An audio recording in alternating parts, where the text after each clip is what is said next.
Well, we're almost there, folks. Just a few more issues before we reach the definitive turning point for the comic. And this issue is the first step towards it. It's still in its comedic anthology mode, but it's very obvious that the series is starting to turn the corner into something different, and one of the main indications of that would be the fact that for the first time in the comic, we have Sally sporting her actual fur color instead of the pink pilot episode fur she's been sporting for the past 15 issues. The stakes are even noticeably raised just by looking at the cover. Sure, they still got in their required pun, but just looking at how menacing this scene is compared to the covers we've had in the past, with Sonic and Sally staring up at Robotnik, who towers over them holding a glass dome over them, triumphantly. Well, damn, now I have to know what's going on in this thing. So let's flip to our first story, Sonic Under Glass. And our opening scene for this no doubt epic tale is the aftermath of the final battle between Sonic and Robotnik. Sonic the Hedgehog has won the war against Robotnik. Huh. Well, that was a little bit anticlimactic, and pretty short, but still, I guess that means that's the end of the series. Bye, everybody!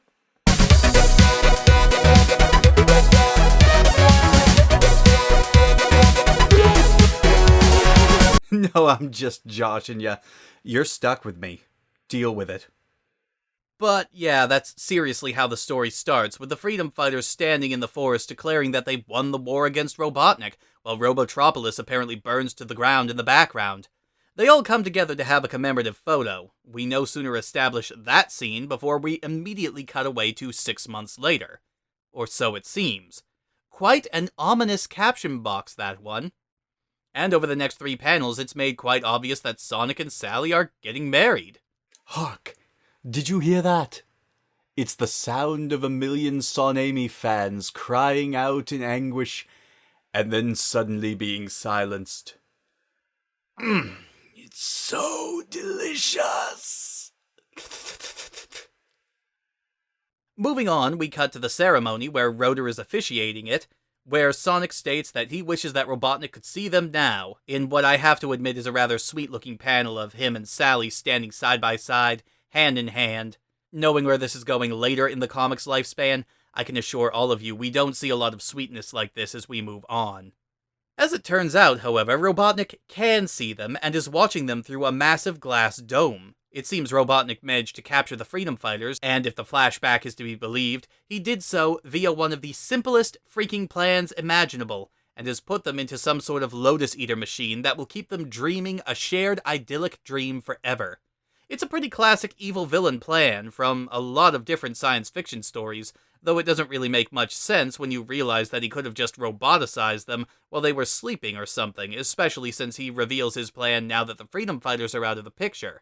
He sends a massive army of war machines out to flatten and destroy the forest, and any other places of refuge he may have missed, while roboticizing anyone who survives the initial attack. Back in Happy Fantasyland, Sonic suddenly becomes a janitor, and Antoine is getting ready to marry Sally. Then they end up in a Salvador Dali painting. And then suddenly Uncle Chuck shows up. While we've talked about him once before in the story Uncle Chuck's Treasure, this is his formal introduction into the comic, and it's kind of weird. Well, it's not really him, just a virtual reality representation of him that just happens to have his personality and memories, but then why did he even show up here to begin with, and... Oh no, I've gone cross-eyed. The revelation that they're all in a state of virtual reality seems to make the entire facade completely melt away into, well, chaos. We get a nice Peanuts reference as Chuck explains the situation, and thankfully the comic doesn't just recap what we already know too much, instead skipping over the explanation. Now, having complete control over reality thanks to knowing it's all fake, Sonic magics himself up his own plot convenience monitor, and peeks in at what's going on in the real world, seeing Robotnik tearing the world apart. He has a few panels of an existential crisis, wondering if it would be right for him to take himself and his friends out of this perfect dream since everyone else seems so happy, and he has part of his family back again. But again, it only lasts like 2 panels before Uncle Chuck— oh god, not you two again! Anyway, Sonic realizes that yes, he knows he shouldn't leave his friends in the dream just to preserve their happiness, as that wouldn't truly be living.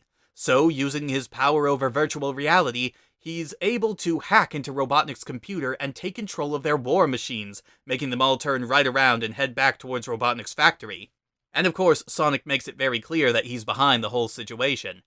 With no real choice, Robotnik has to disengage the virtual reality program, releasing the Freedom Fighters. They escape, Sonic turns the war machines on one another, destroying them, and then he, bursts through the computer screen and then dashes off. Habla? However, before we leave Robotnik, he orders two roboticized beings to clean up the mess, and it's revealed to be Uncle Chuck and Sonic's dog, Mutsky. Could this be set up for potential stories down the line? I hope. Sonic dashes out and meets up with the other Freedom Fighters before declaring that he's going to find a way to rescue Uncle Chuck, for keeps. Faux serious, yo. I kid, and the story is a tad truncated, but this definitely gives off the air that the comic is trying a bit harder to emulate its source material now. While the tone is certainly very comedic, there is an underlying seriousness to the story that makes it feel a bit more sincere than its predecessors. It feels like something that's moving in a direction that's more faithful to the show. The second story, however, is just more straight up silly. The Man from Hedgehog. It's a parody of James Bond, if you couldn't tell, and right away you can tell that we're definitely on the B side of the record here. Even the artwork seems to lack the more impressive detail that the first story had. Static colors, less shadows and shading, less fine details. It just feels like a bit of a step backwards when it came to the art department. Don't get me wrong, this is still fine and definitely a cut above some of the weird artistic muck-ups you could see at least once or twice in a story back before we hit the double digits. And even a few times after we hit the double digits. I don't often mention the artwork when it comes to these early comics because the art in these early issues is pretty consistently cartoony, and whatever problems the artwork has is kind of easy to overlook either due to their cartoonish nature or the fact that it's already so simple that it doesn't stick out too much.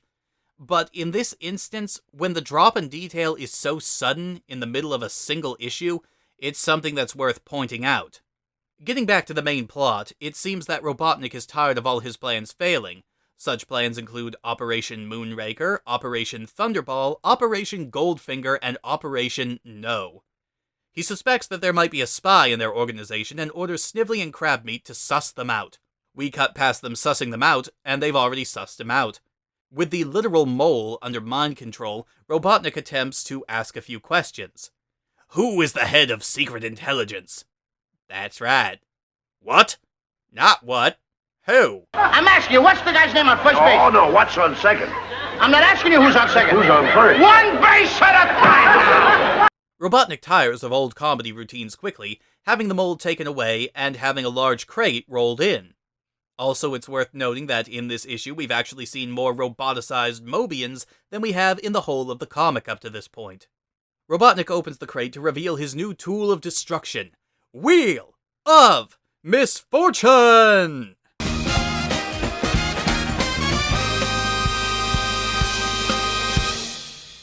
After all, if I don't know what I'm going to do next, neither will Sonic, until it's too late. Sound reasoning? And now it's time for a comic book montage as we see a series of plans from Robotnik's new wheel, including an undersea bank heist, a daring daylight art robbery, and even a mindless act of terrorism. Ooh, nice contemporary commentary. Each of these plans are foiled quickly by Sonic, who seems to know exactly what's going on and when. And each time, a note is left for Robotnik, either referencing the word who, or owls. After 3 failed attempts in a row, Robotnik gets fed up with his wheel and just decides to take care of Sonic himself, because, after all, that's worked out so well for him in the past. And we cut to Sonic and Sally walking into Reno Botnik, once again fully embracing the James Bond parody nature of the story.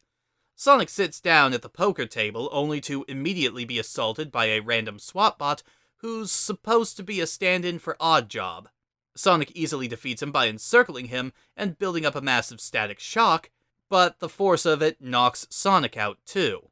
Sonic wakes up strapped to the Wheel of Misfortune surrounded by a large circle of lasers. I'm going to assume that Sally got out just fine since we don't even see her again until the second to last panel of the story. Robotnik orders Sonic to tell him who the leader of the Secret Intelligence Agency is, and when Sonic refuses, all of the lasers go off. And then so do the lights, and when they come back on... What? He's free! How?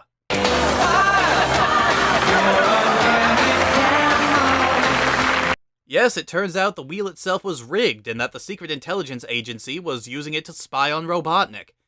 We cut to said agency, where we finally meet the mysterious man behind the man who not only rigged the wheel, but was also providing assistance to Sonic in disguise at the casino as the dealer. Harvey Who, a character who would appear here in these two panels and would not be seen again in the comic for about 20 years until Sonic Universe started bringing back a bunch of characters from the comic's past. And we end on a Tootsie Pop joke. Mr. Owl, how many licks does it take to get to the Tootsie Roll center of a Tootsie Pop? It's classified. I could tell you, but then I'd have to kill you. This issue is a subtle indicator of the changes that would soon start to come to the comic. As I mentioned in the first story, while things were still remaining comedic, more detail was being added to the comic, both in terms of its story and its artwork, and the underlying seriousness at the end of needing to get Uncle Chuck back is very reminiscent of the television show. The actual story itself is pretty okay, even if the situation is kind of forced and the resolution rushed. It was still a good step forward. The second story is just plain silly, and really does seem like something you'd see in an earlier issue. All that said, it's a decent parody of James Bond and spy movies for kids, and it certainly doesn't try to convince me that it's anything more than a romp. This one's alright too. The entire issue overall is indeed worth a look. Issue 17 up next, and I have no words for this cover. I really don't. Goodbye.